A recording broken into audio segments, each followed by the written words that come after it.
रामायण काल्पनिक है। एक सवाल जो लोग कहते हैं ना, भाई जब रामायण काल्पनिक है तो तुम्हारे पेट में दर्द क्यों होता है।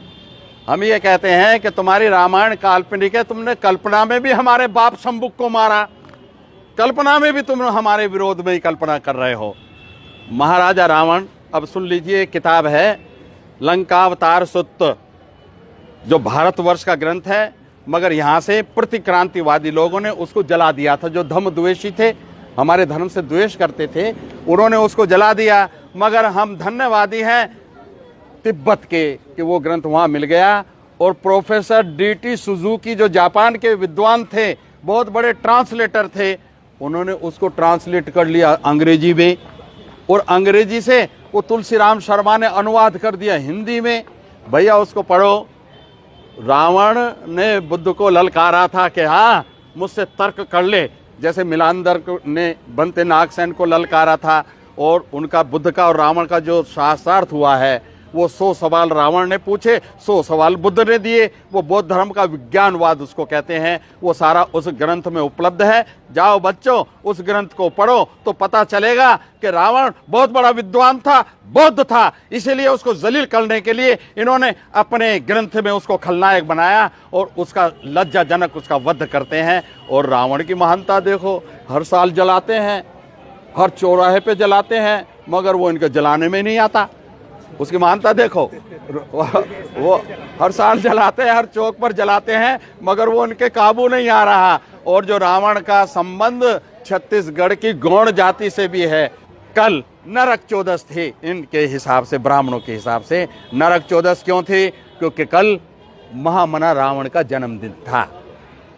कल मुख्यमंत्री के पिताजी नंदराम बघेल जी ने महाराजा रावण की जयंती बड़ी धूमधाम से मनाई है। और रावण जलाने वालों पर छत्तीसगढ़ में FIR किए गए हैं। ये इतिहास बदल रहा है, इतिहास को मीडिया के माध्यम से कुंद किया जा रहा है। और आप जैसे बच्चे जो ये कैमरे लेकर आए हैं ना, और समाज के अंदर ये संदेश जब जाएगा तो लोगों को पता चलेगा कि हमारे महापुरुष कौन थे। ये जो रावण को जलील करते हैं रामायण में, वो रामायण का रावण काल्पनिक है, मगर वो इन्होंने रावण हमारे सम्राट अशोक का बनाया है। डॉक्टर राजेंद्र प्रसाद की एक किताब आ रही है सम्यक प्रकाशन से, अगले महीने तक शायद वो आ जाएगी। उसका नाम है बौद्ध सभ्यता।